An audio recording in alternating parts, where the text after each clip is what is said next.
1132 BC, after a year-long siege of the city, the Assyrian king Tiglath-Pileser III began the offensive. With the skillful use of catapults and specific siege equipments known as Great Flies, the Assyrians collapsed the walls and entered the city of Damascus.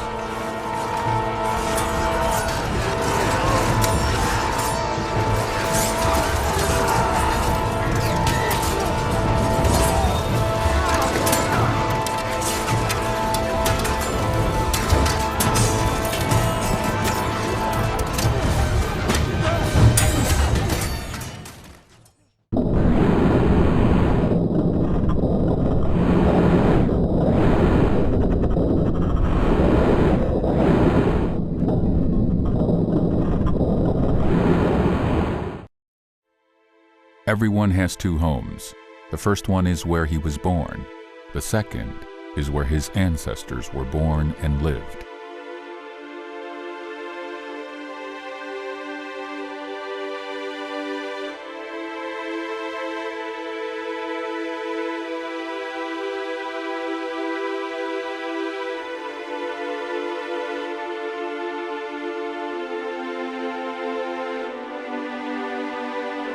The earliest mention of Syria in classical literature occurs to the works of Aeschylus and Herodotus, at the time when the Greeks became acquainted with Assyria. It was a province of the vast Roman Empire. The name of Syria was formed as a result of the Greek mispronunciation of Assyria.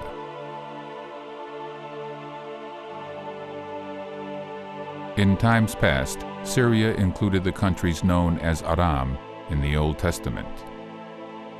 Those were Assyria, Mesopotamia, Babylonia, and Palestine, the entire area spread over Egypt into Arabia, the Tigris, and Cilicia.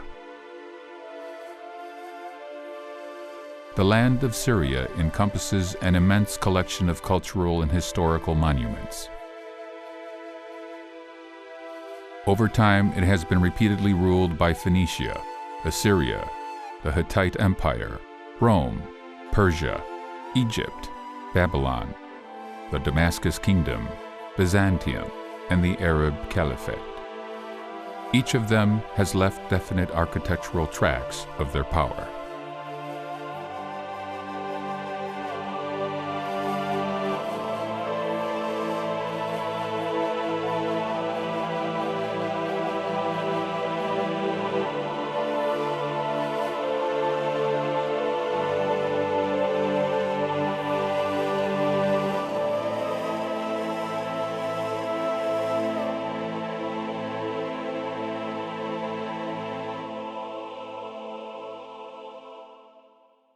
The ancient Greek historian Herodotus wrote that the Greeks called the Assyrians by the name Syrian, dropping the A.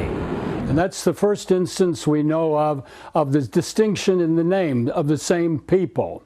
Then the Romans, when they conquered the western part of the former Assyrian Empire, they gave the name Syria to the province they created, which is today Damascus and Aleppo. So that is the distinction between Syria and Assyria. They are the same people, of course, and the ancient Assyrian Empire was the first real empire in history. What do I mean? It is that it had many different peoples included in the empire, all speaking Aramaic and becoming what may be called Assyrian citizens. That was the first time in history that we have this. For example, Elamite musicians were brought to Nineveh and they were made Assyrians, which means that Assyria was more than just a small country. It was the empire, the whole Fertile Crescent. The people of Syria, together with the Mesopotamians, made up a Semitic tribe called Arameans. Little is known about the prehistoric power structure of Syria. In ancient times, each city with its nearby villages and farmlands represented an independent state. Fabulous Damascus was one of them. For many hundreds of years, Damascus has been a constant war stage for foreign invaders. Like no other modern city in the world, Damascus has been influenced by a spectacular patchwork of diverse cultures and peoples. During its existence, the city has been a witness to the passage of every historical era, starting from the Neolithic. Like any major city in the world, the present-day Damascus is also touched by new high-technology mainstreams, and yet one can still feel significance of age-old discoveries.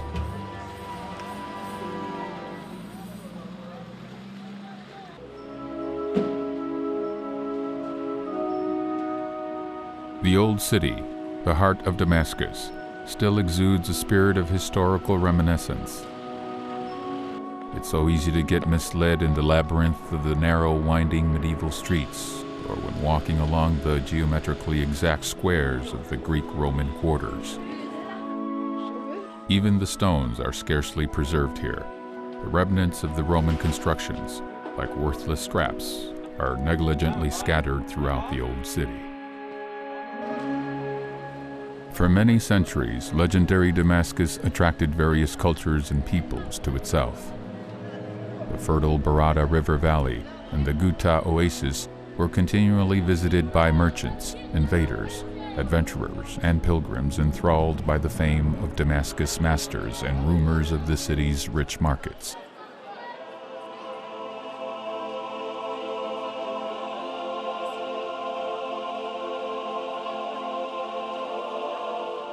As the legend has it, this is the land where Cain killed Abel and where the biblical king Nimrod was buried.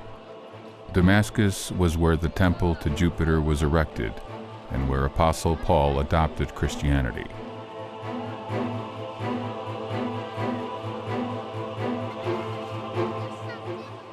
Here is the Umayyad Mosque, the largest and oldest mosque in the world, located in the old city of Damascus. Muslims considered it to be one of their holiest mosques. The mosque holds a shrine which is said to contain the head of John the Baptist, honored as a prophet by both Christians and Muslims.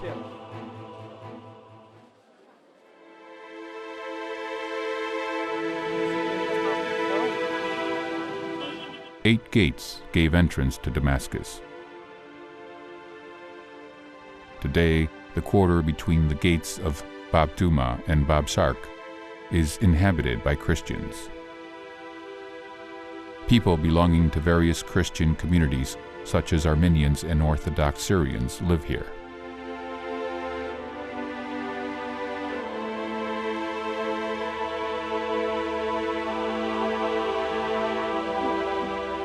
Narrow streets twist through the depth of the suburb, where proud churches of Catholic, Syriac Orthodox,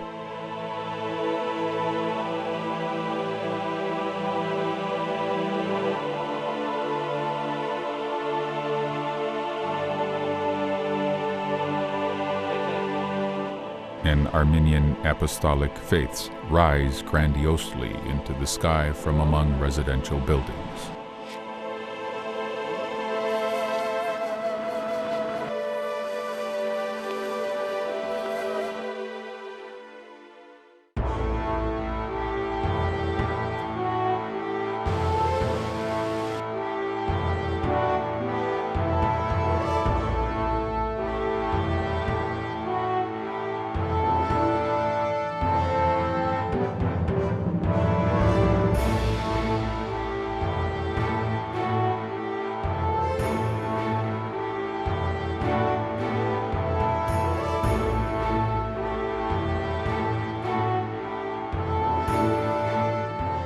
Aleppo, the second largest city of Syria, is one of the ancient settlements on Earth, with a history dating back more than 5,000 years. The centuries-old center of the Great Silk Road, located some 360 kilometers north of Damascus,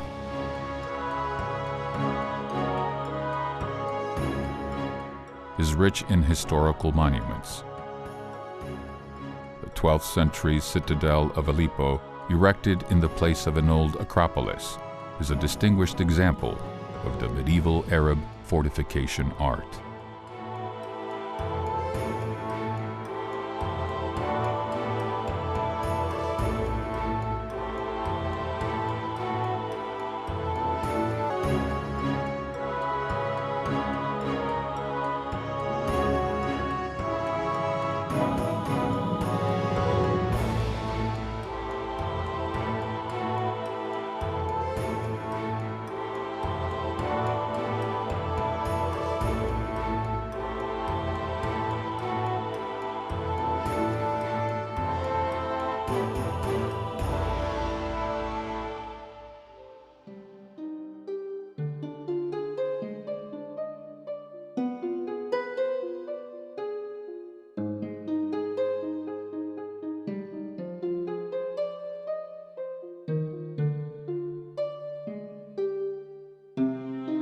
Along with neighboring mosques, churches of different beliefs are peacefully placed on the dazzling background of the eastern city.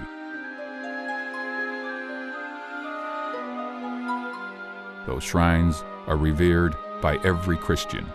A few years ago, a miracle happened in the courtyard of St. Joseph Chaldean Church in Aleppo. The statue of Virgin Mary started crying bloody tears. Countless pilgrims now come to pray and venerate the Mother of God at this site.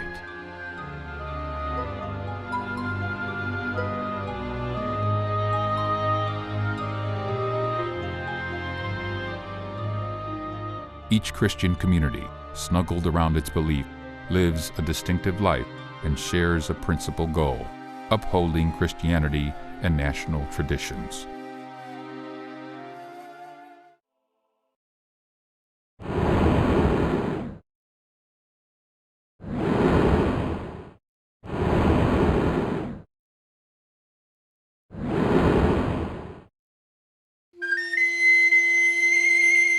In 1939, the League of Nations was granted permission on acquisition of territories of some 20 to 30 miles in the Al-Hasaka province of the French-mandated Syria. Subsequently, the Assyrian refugees from Iraq settled in Al-Hasaka.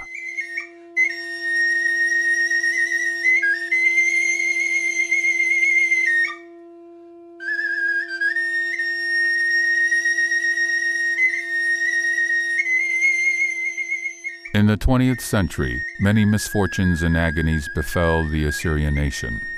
Beginning in the 20th century, Assyrians, together with other Christian minorities living in the Ottoman Turkey, were fated to endure the horrible episodes of the 1915 genocide. Having survived the Turkish Yataghan, the remaining segment of the decimated Assyrian nation continued experiencing severe hardships and miseries. Deprived of their homeland, mountain Assyrian survivors, headed by their spiritual leader, Patriarch Marshimun Benyamin, were forced to forever abandon their life in the impassable mountains of Hakkari.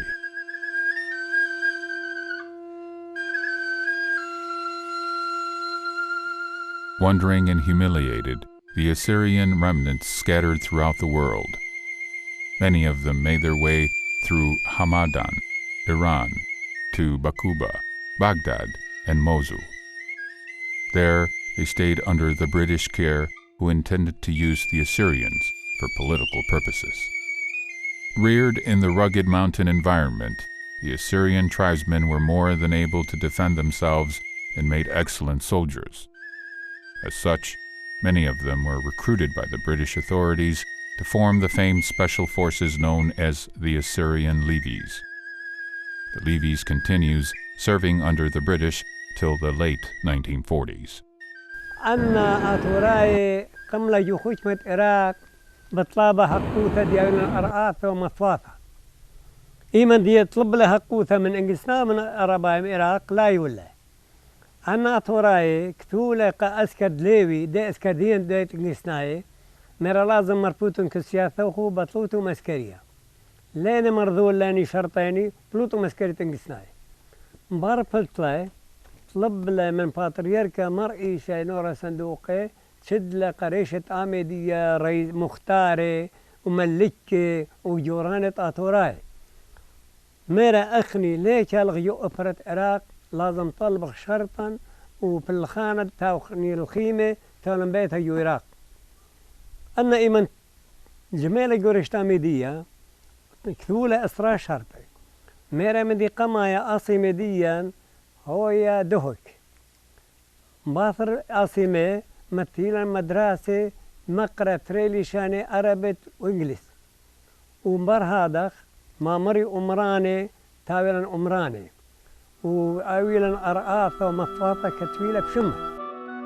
The unsettled question of Assyrian autonomy in Iraq, political games, and the tension between Assyrian and Iraqi nationalists eventually boiled over into open fighting. The outcome of this fighting was the horrific massacres of northern Iraqi Assyrians by the Iraqi National Army units in August of 1933. After the period of British patronage ended, 70,000 Assyrians made the request of receiving land loans in the places of their residence. But Baghdad reacted with hostility to the natural and modest request of the so-called ungrateful Assyrians and intensified its oppressions. And the English authorities, who did not need the Assyrian services anymore, abandoned them, leaving this nation to the mercy of fate.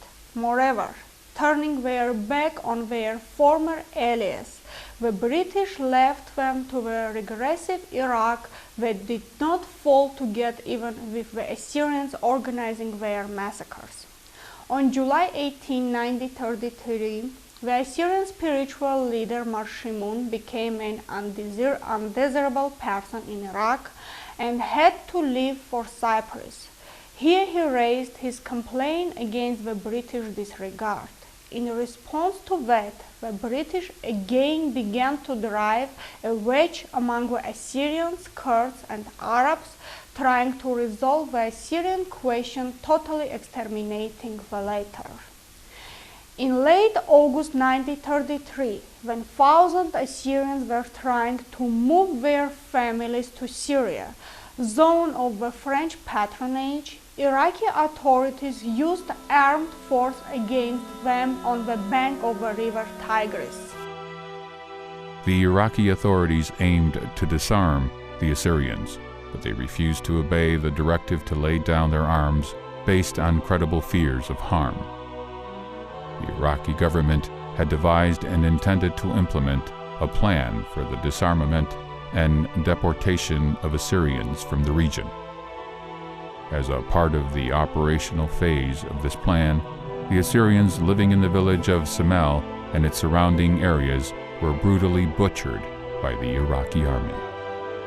In a continued wave of destruction, the Assyrian settlements in northern Iraqi regions of Ahmadiyya, Sakho, Dohu, Sheikh Khan, and others were swept away by the violence. Meanwhile, the Iraqi mass media engaged in a propaganda campaign blaming the Assyrians for perpetuating a war against the Iraqi people.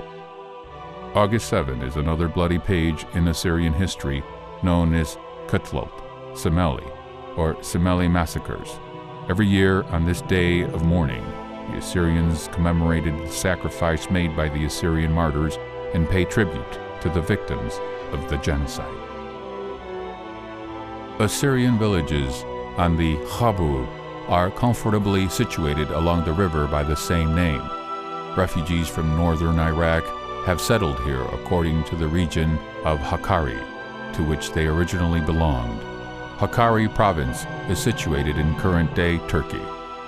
وداي مثلا ماشينا وداي مثلا 5 تربات اخوه 5 ترباتي يعني ترم طمه وتفان السر نفوسي مطي وداي مثلا شو رايه للاخ انه كان كنت يعني كنت كان طاسي اسوا خمش مستمر يعني ربثير على مدى تمتصق بتريل في نفوسي تظهر متصق قرب 1000 نفوسي سين خابر ويا نخو خابر تما يمتي ولا خابر قام هو فرنساي قام يا ولد ابران قام يا ولد يعني مدري اخني اخوتي واولف قصفه من الرسلين من الرسلين مدري تركيا لقبله تركيا ميرة تخو مغير كوي رقم من هدو تركيا 60 كيلومتر شون من دي لثوة اي منطين لخة برية اخني وزارة الناشا قرباي تم يقدينها بروزيسة ولا طالوخت انا بقاني ذهم زمن دم بروزيسة ضمو قام مرسلين وتخلص بروزيسة اخني ودم بروزيسة اختنس شو من دي لثوة قل له اسمها سيوالوخ ما يوالوخ تمنت انا رابقة تمنت عرباي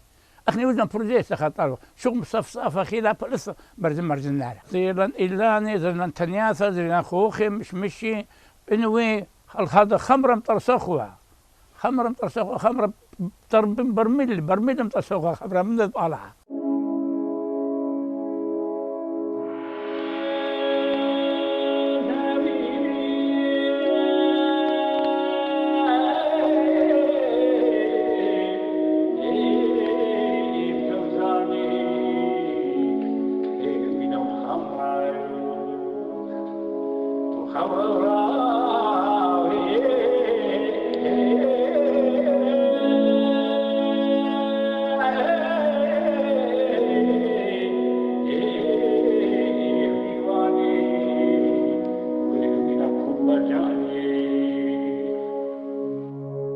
Members of the original 5 semi-independent Hakkari mountain tribes, Upper Tiari, Tkhuma, Jilu, Bas, and Dis, still make up the majority of the Khabur Assyrians. Tribal identification seems to remain strong among these Assyrians. Practically everyone is able to identify the particular tribal affiliation of the neighboring villages.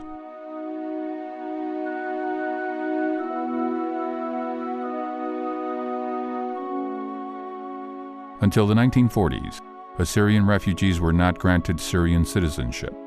However, in time, a dam was constructed over the desert lands and water pumps were set up. The first irrigation dam was placed on the east bank of the river.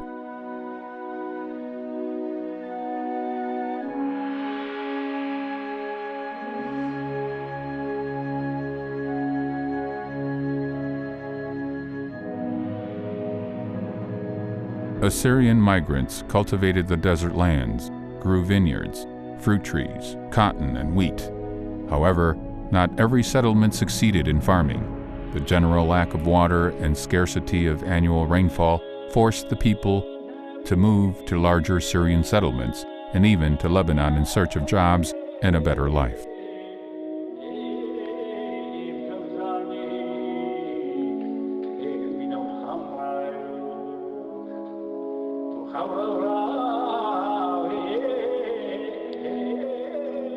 The Assyrians today make up about 20% of Tel Tamar's urban village population.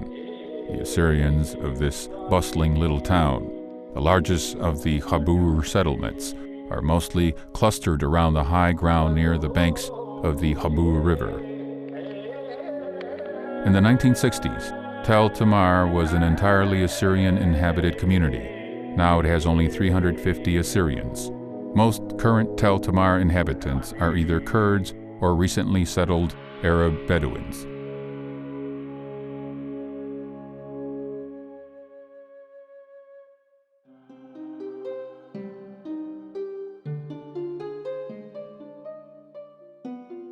Since the Assyrian resettlement in the Khabur, the first state school was established in Tel Tamar. Later, this was followed by the construction of the hospital. In Tel Tamar, the Church of Our Lady, completed in the early 1980s, still serves as the center of the Assyrian community. Some 500 meters away from the new church stands a large green domed brick mosque, built in the 1970s to serve the growing Muslim population.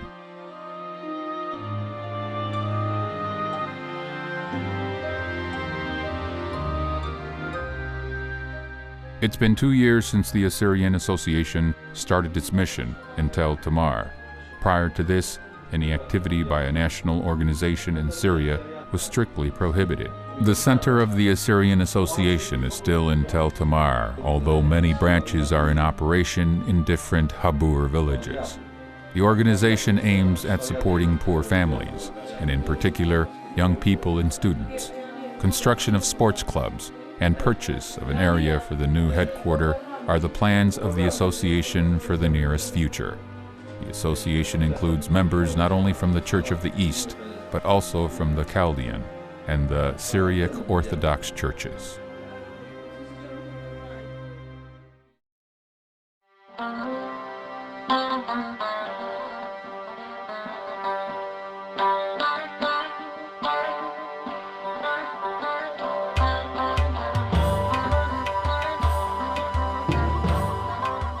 Habur Assyrians boost the local economy by owning small businesses in the region.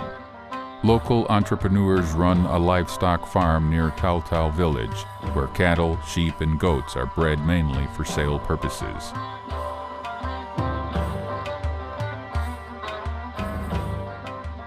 Some businessmen have set up halls to be rented out for different events. Restaurants, hairdressing salons, various kinds of shops, and greengroceries are densely lined along the narrow village streets where life is filled with lively trade. It seems that pyrotechnic products are the best-selling commodities these days. No wonder. The new year is coming up and there will be plenty of firework displays on the streets during the holidays.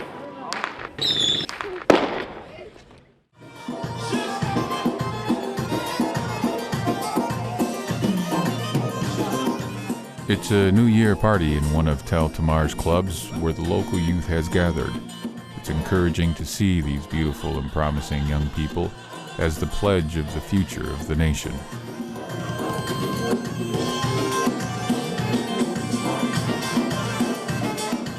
Assyrian music and songs are being performed by a local band.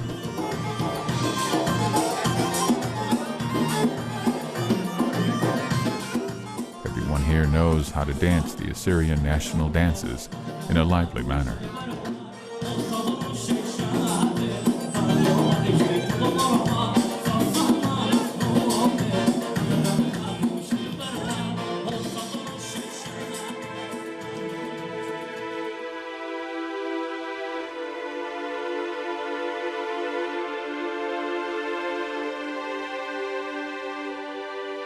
Work will soon begin anew in the fields, and the people of Habur will return to their routine village life. Somewhere construction is underway. Elsewhere, someone is getting married, while another is preparing to leave the village for good. Somewhere, a life is ended on this earth, while in another corner, a new life is born. That's how life goes on. That's how these people live. For those leaving their villages in Habur to go abroad, life is not simple. Homesickness takes a heavy toll on them. Some, unable to cope with its consequences, return to their native home in Habur. I have been living in Germany for the last 20 years. Then I decided to come back to Syria, my country, where I used to live in Tel Tamer. My wife and kids are still in Germany. I decided to come back because I realized that it is better to work for one's country than to work for a land where you are a stranger. Here, you can find employment and you can work for your living better than you would in a foreign land. In Germany, it is expensive to live, but here you can live with a less of a financial burden. Here you are among your own people. You can live with them, walk with them, and talk with them. But in Germany, you are a stranger. You don't know the language, you don't know the people, and you cannot live with them as you do with your own people. I invite all compatriots to go back to their homeland where they have been raised and where it is their ancestral home, and where you will always remain Assyrians, you and your generations to come.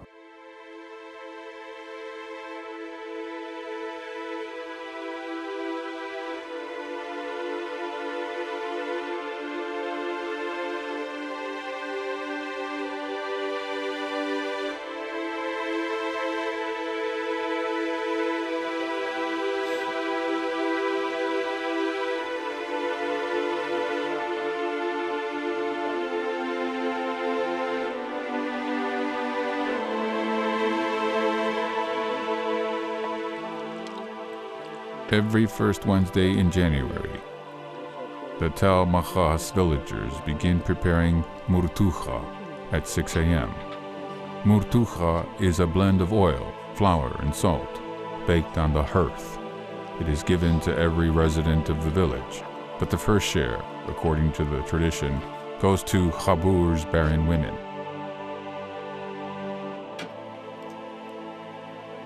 Three pieces of murtuha have been already put aside. According to tradition, when tasting murtuha with faith, the barren woman will be able to bear children. As we were told by the villagers, this tradition was primarily popular among the Jilu Assyrians, but it has already been many years that the people of Tel Mahas, originally of Hakkari's Gawar district, follow it. At one time, Sharad Sliva, or Feast of the Holy Cross, was largely celebrated by the villagers of Marzaya from Hakkari's Jilu region. Such festivals were accompanied by traditional music and dances and gathered many people from the nearby Ashirats. Marzaya, one of the most revered saints of the Assyrian Church of the East, passed away on the first Wednesday of January in 1431 AD.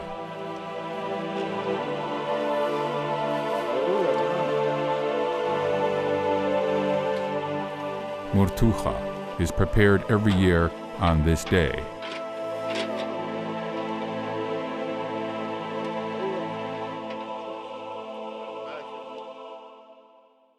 ملكد ملكي أورغ لشنا ودهولي عشنا لا ونزايا مارد خاطب نسخاني نهوي عيد بريخ عليكن وكريستياني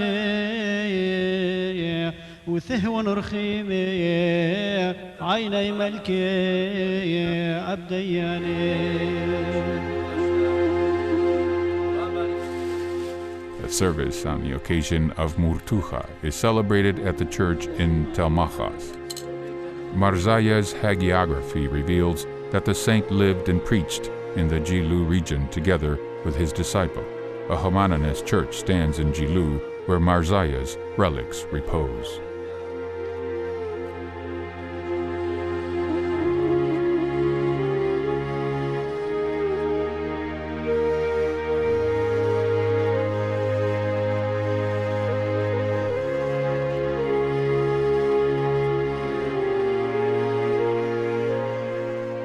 The large village of Tel Hormuz on the isolated west bank of the Khabur is the stronghold of the ancient Church of the East, which is based on the Old Calendar.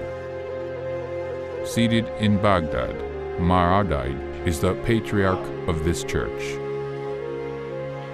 It's January 7 today.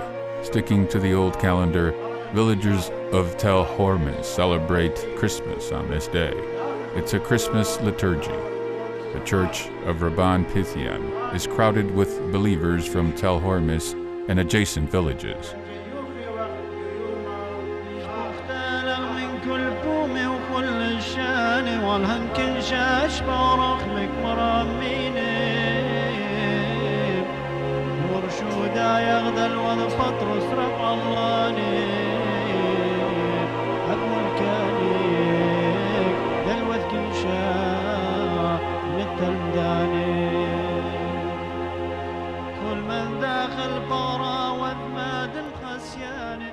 The settlement is made up of some 150 Assyrian families today. All of them are descendants of Assyrians from the Tahuma Ashirat. The people here are fortunate to have land plots with a sufficient supply of water. Vineyards, orchards, and agricultural crops planted by Assyrians still remain in this area. Tel Hormuz winemakers are famed in the region.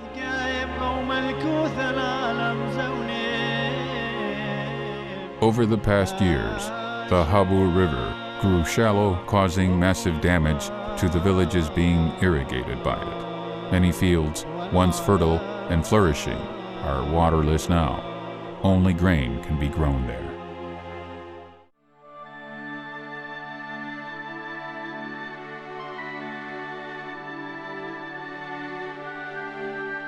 Many Assyrian villages gradually become deserted as the people move either to the cities or foreign countries.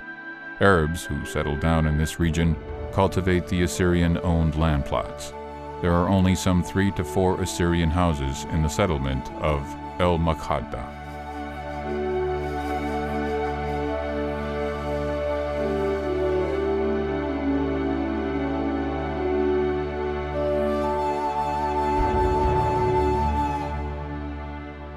This is the village of Tel Goran. Only 15 Assyrian houses remain here. As we were told by these children, the village school offers a 7-year education. Unfortunately, the graduates cannot afford to continue studying at other schools. Children run across the village and play games. Girls, having finished a 7-year education, have to stay at home and do housework. Such a lot is common for every girl of this region. Few of them succeed in studying in Aleppo or Damascus. Many of them get married and start a new family life. Many Assyrian men choose Habur girls as wives. A considerable number of Habur Assyrians have relatives in the United States, Sweden, and Australia. All the villages have churches, and each year sees another of the original mud brick structures replaced by sturdier cinder block ones. A new church is under construction in the village of Tel Tavil, or Bene Rumta, as it's called here. It's the outermost settlement of the Assyrian villages along the Habur's west bank.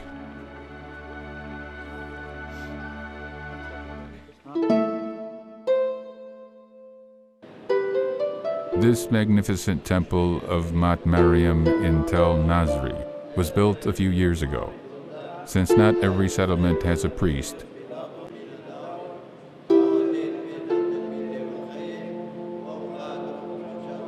Kasha Givargis David serves in Tel Nazri, as well as the neighboring villages.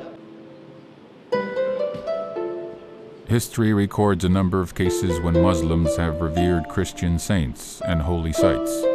This Arab man, leaving his shoes at the entrance to the shrine, has modestly taken a seat at the end of the hall, venerably following the evening service.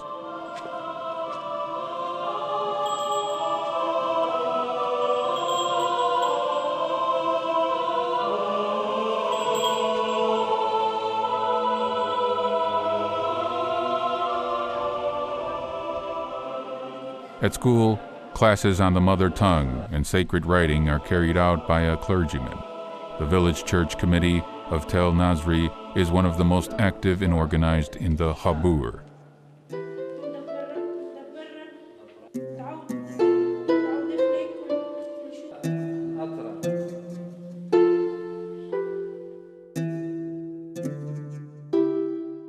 Many churches bear the names of the Hakkari traditional shrines.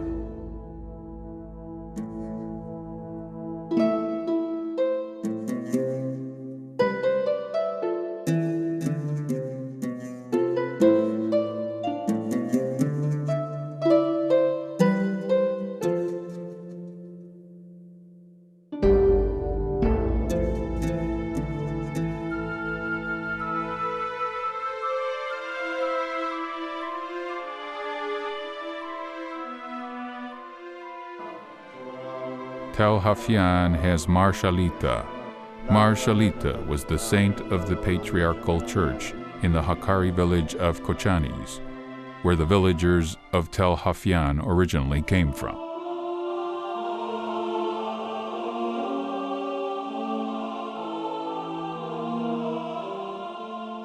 Hard life and unemployment make large numbers of Assyrians move to the neighboring cities of El-Hasaka and Kamishli, where many of them take up permanent residence.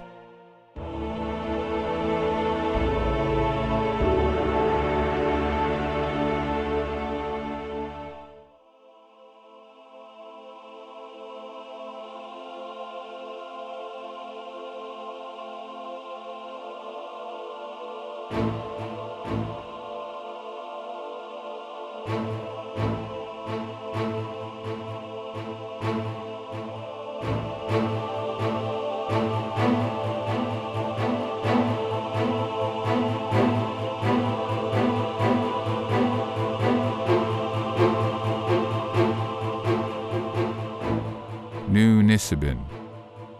This is how the Assyrians call the Syrian city of Kamishli, situated near the Syrian-Turkish border.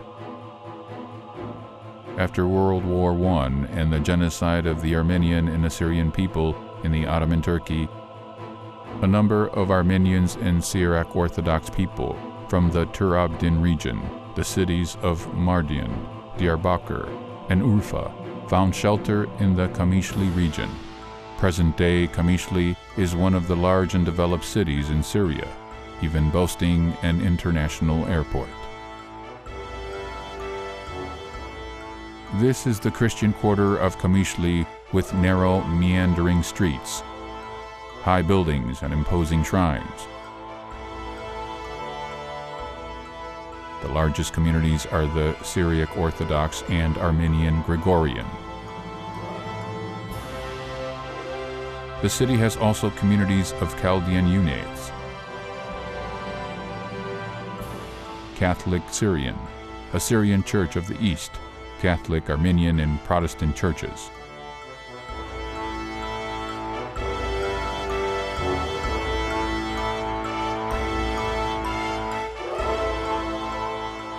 The Syrian Church of the East community totals an estimated 150 families, of which 20 follow the old calendar of Maradai Church.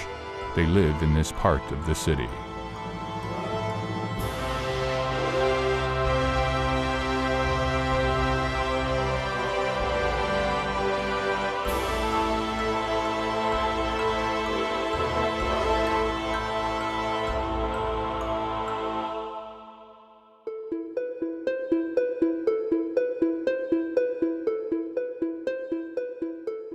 At one time, predominantly Assyrians studied at this school.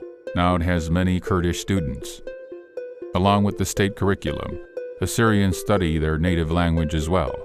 During the summer holidays, the churches carry out classes on Assyrian and sacred writing. The Assyrian Church of the East, named in honor of Mara Prem, offers sport classes and music training for the young people in Kamishli.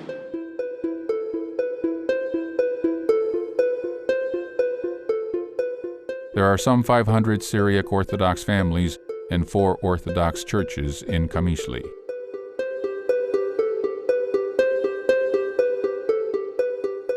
The city has a school with a state curriculum and classes on Syriac language.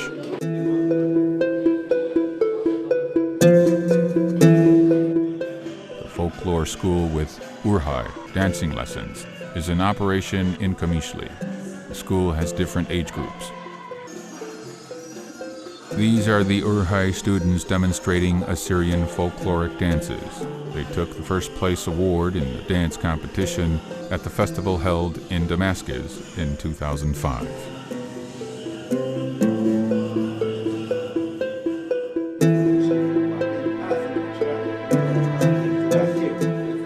Assyrian Democratic Organization Mtakasta, one of the Assyrian political parties, launched its mission in Kamishli in 1957. The conception of political movements with such patriotic flair was based on the emergence of a national ideology inspired by prominent Assyrian leaders such as Naum Faik, Freydun Aturaya, and Ashur Joseph. Mtakasta, founders made up of representatives from the Syriac Orthodox and the Church of the East communities, had an ideology based on creating a unified Assyrian nation irrespective of denominational affiliation. The organization aims at serving the nation dutifully. The Mtakasta members and supporters around the world launch business programs and make investments to boost the small and mid-sized businesses in Kamishli. Those investments are intended to benefit the Assyrian people. They purchase commercial properties and residential buildings. The city has 4 hospitals today, all established with Assyrian funds.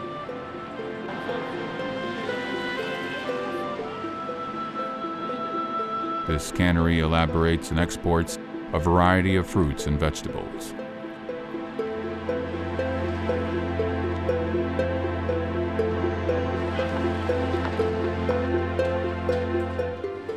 Transport companies such as Isla and El Rafadiyeh organize bus trips from Kamishli to Damascus, Aleppo, and other large Syrian cities.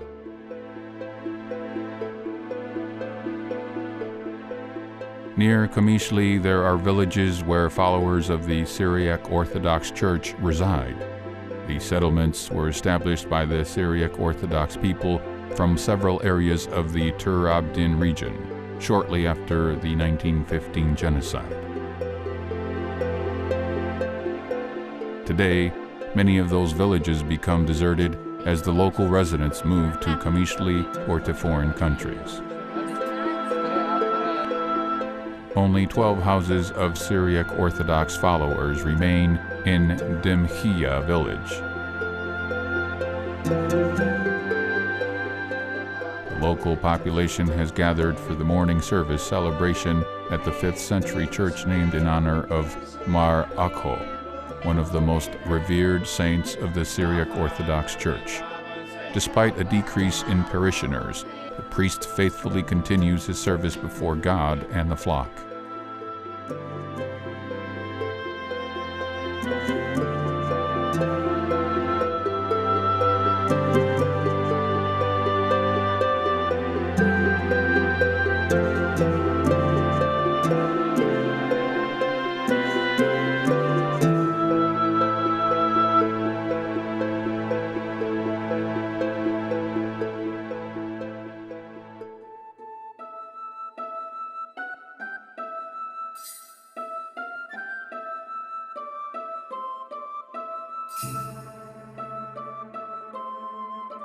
Most members of both the Assyrian Church of the East and the Uniate Catholic Chaldean Church in Syria are still centered in north and northeast regions of the country. Tel Arbosh is the sole village of the Uniate Catholic Chaldeans. It contains St. George's Chaldean Catholic Convent, which currently has 3 nuns in residence.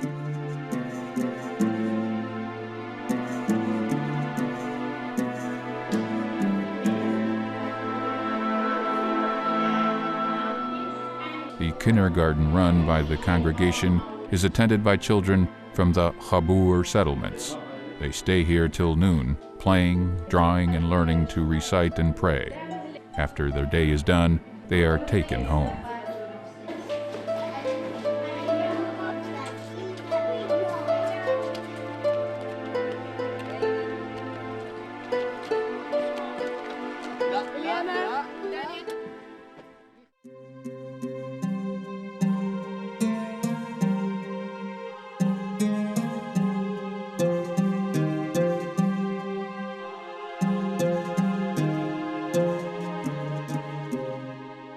The Assyrian Democratic Party, founded in 1977 in Khabur, was born out of an emergence of nationalistic ideas.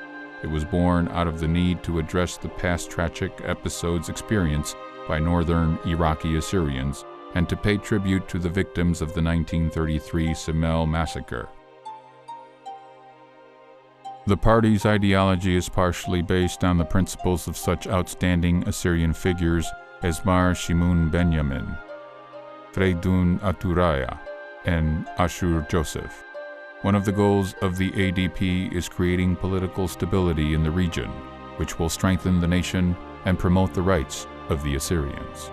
The party provides medicines to the Assyrians living in northern Iraq and supports the Assyrian students. The ones who study in Aleppo are the members of the ADP-founded Youth Council of Mar Narsai.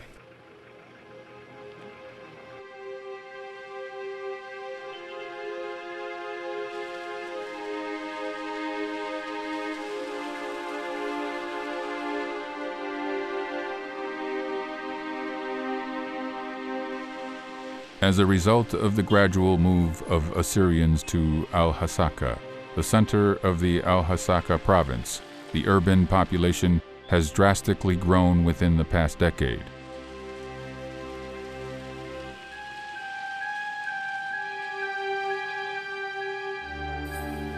Al-Hasaka comprises close-knit communities of the Assyrian Church of the East, Chaldean Catholic, Syriac Orthodox, Syriac Catholic, and evangelical churches.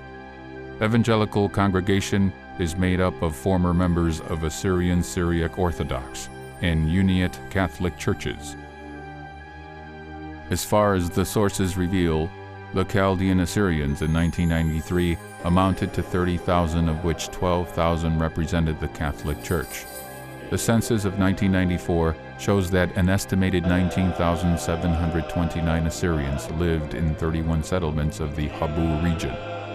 Like most places in the Middle East, the Muslim population in the Jazeera has grown much faster than the Christian population in the last 20 years. In 1995, the Assyrian community in Al-Hasaka contained some 500 families.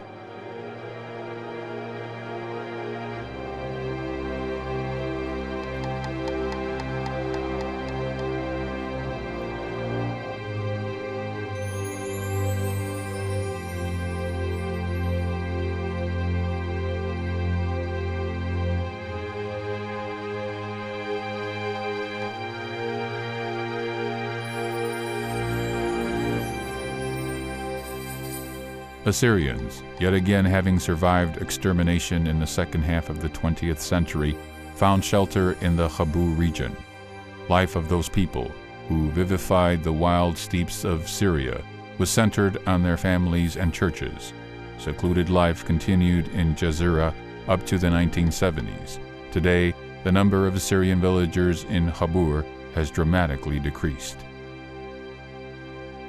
Somewhere overseas, the Assyrian communities are being replenished by compatriots from Syria and other Middle Eastern countries. Their history goes on. Their life goes on.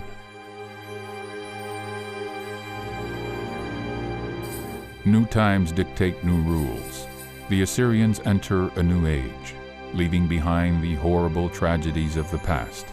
Through the corridor of time still echoes a question posed by an Assyrian in Hamadan.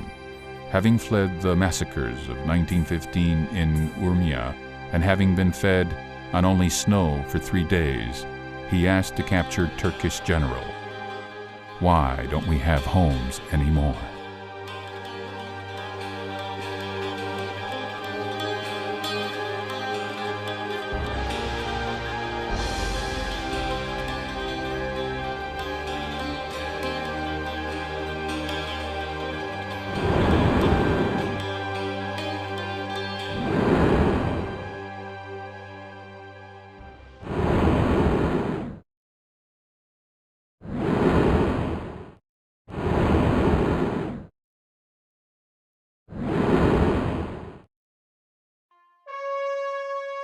There's an old parable common among the Hakkari Assyrians that states, "There's a place where there is birth but no burial, and there's a place where there is a burial but no birth."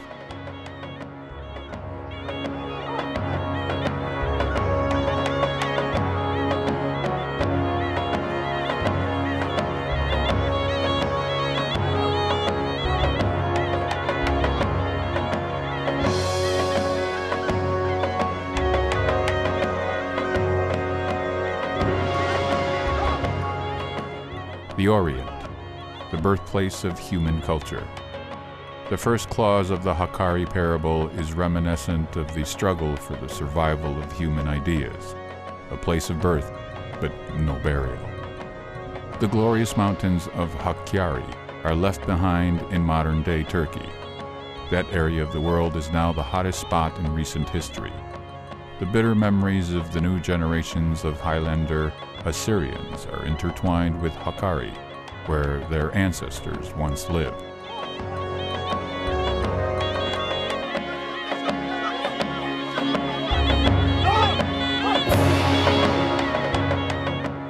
Every nation has its stories and legends, riddles and fables. Sometimes they have analogous meanings, but differ in form. They are popular among common people and are passed on from generation to generation. Ordinary people are similar irrespective of race and religion. Thus, wisdom is universal with no homeland and nationality.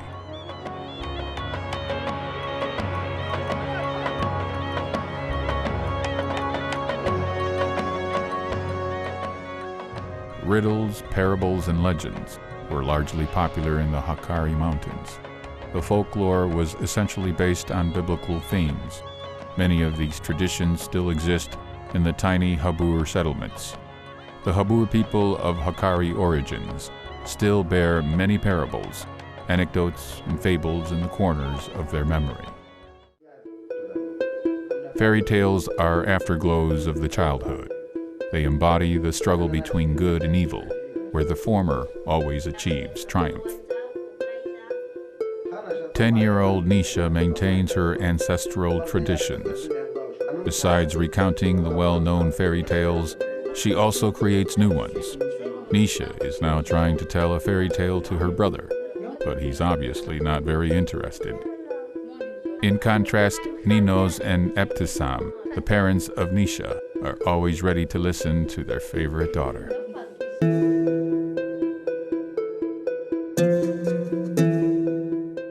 The close-knit life of the Habur Assyrians and their isolation from the outside world guaranteed the continuation of language, culture, and a mixture of traditions which existed in their native mountains of Hakkari.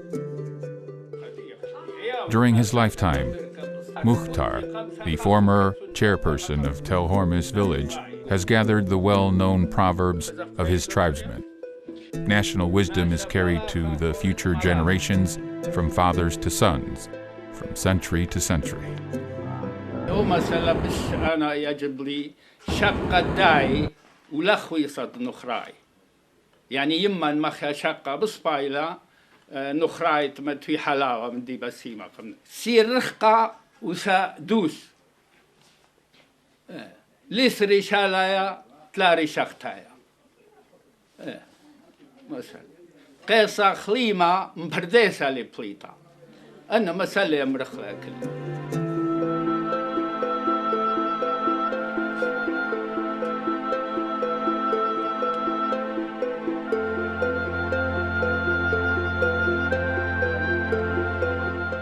The Habur Assyrian woman is considered to be devoted, skillful, and diligent.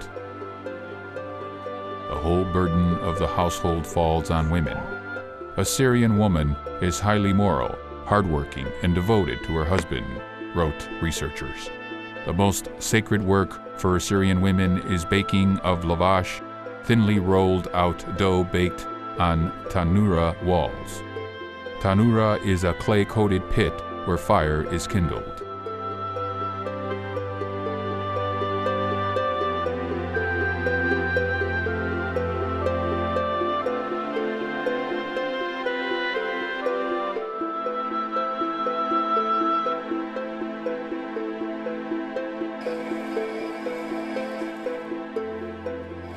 With this archaic instrument called jarusta, the Assyrian women mill wheat and other cereals to prepare various dishes of grinded grains.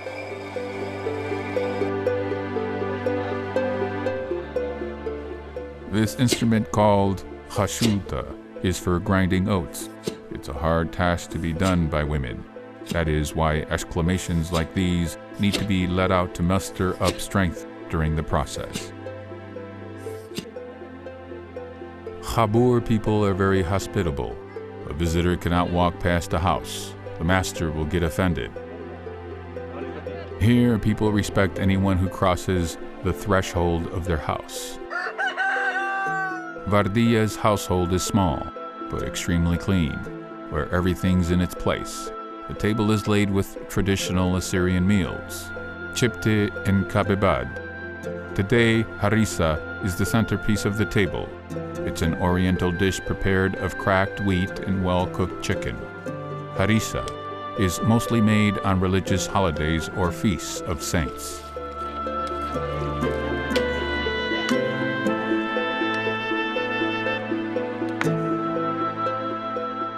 Dekhva is one of the traditional dishes of the Hakkari Assyrians.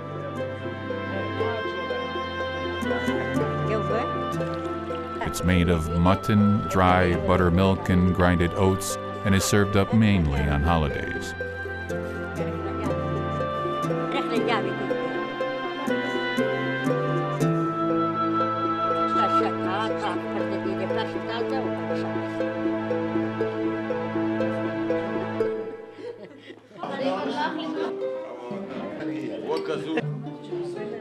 In In the traditional lifestyle of Habur, a family may have at least 5 children or more. However, the new generations view life from more modern perspectives. Extended family of Dadishu has gathered together today. In its head, the grandfather is surrounded by his sons, daughters-in-law, and grandchildren to celebrate New Year 2006. Sava Daniel, getting a little tipsy on his favorite drink, arak, started telling jokes and anecdotes about the Hakkari Highlanders and the Urmia Assyrians. The emotional outburst of the Highlanders, sons, is on full display, especially on New Year's Eve. They are as soldierly, as energetic, and as loud as their ancestors.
From the earliest times, Assyrians have had a rich collection of folk songs.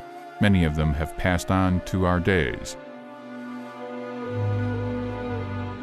Despite her declining years, grandmother Yonia from Tel Nasri village has an impressive and sonorous voice.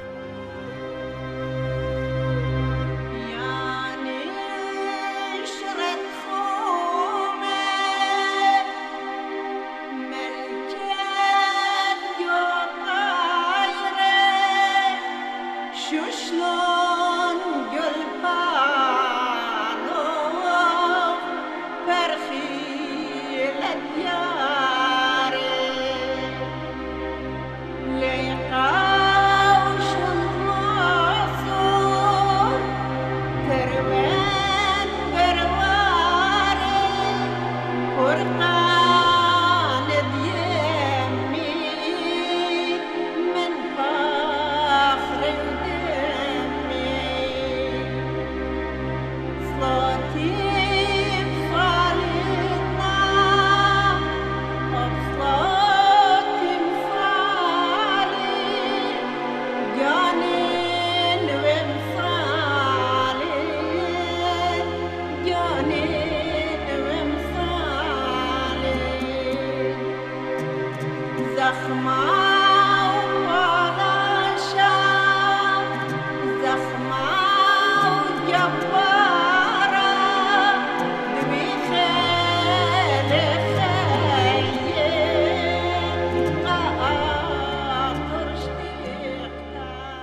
With a profound tremble, she performed a patriotic song called Nishra di Tchuma, the Eagle of Tchuma.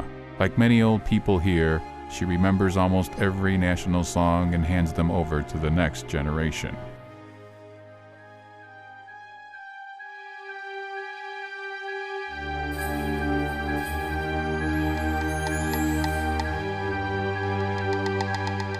Khabur is rich in talented musicians. Ninos Oshana, a well-known songwriter, performer, and musician among Assyrians, plays Eastern string instruments such as oud and tambura. His songs are composed of patriotic, lyrical, and love tune.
Lifestyle, philosophy, belief, and tradition are reflected in national costumes where each detail has its meaning.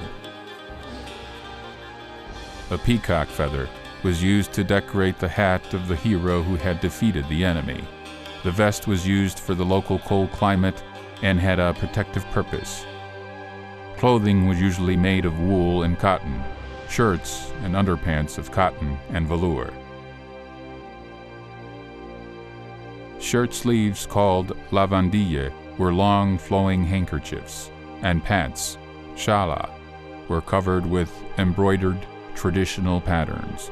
Such patterns could be seen on wool socks as well. The shoes called charuche were made of leather and wool and worn by Assyrian men. Silver adornments were largely used on women's traditional costumes made of velour. The women also wore silver-decorated headdresses, breasts, and waistbands called hiasa. Women also wore charuche and wool socks. Step by step, the idea begins to take on form. A dance is a reflection and reproduction of the history, culture, and philosophy of the people. The dances reflect a part of the people, their attitudes toward life and their traditions.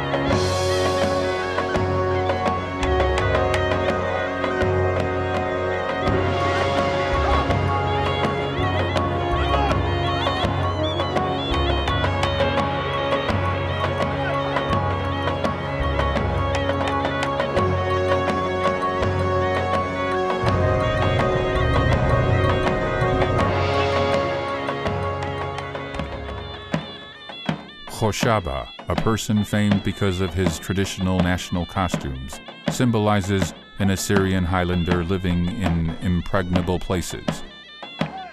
Those who remember him confess that little has changed in his appearance over the years. Though he is not young, his performance of the Assyrian dances is spirited and full of life. In this way, he passes on to the next generation the philosophy of the dance which embodies the ancestral traditions.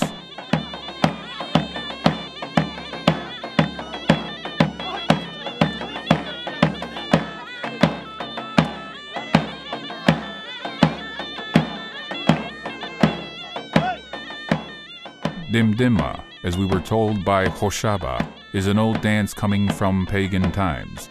It shows how Assyrians captured a Persian fortress, paying for it with their blood. The name of the dance is derived from the word dimma, meaning blood. As far as research shows, dimdima symbolizes a struggle between a shepherd and a pack of wolves.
Sepa and Matala, or the sword and the shield, is a winner's dance.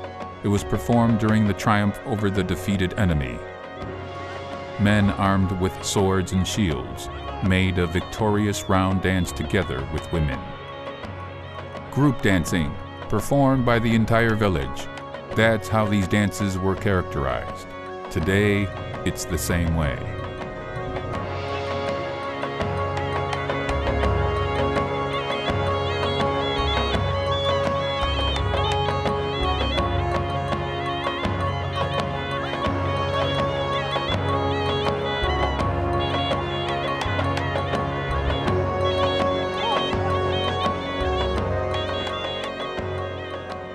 As long as the Assyrian song and dance lives on, even in a tiny settlement in Khabur, where Khigyet Yamat is accompanied with the inspiring sounds of Zurna and Davula, the nation will live on.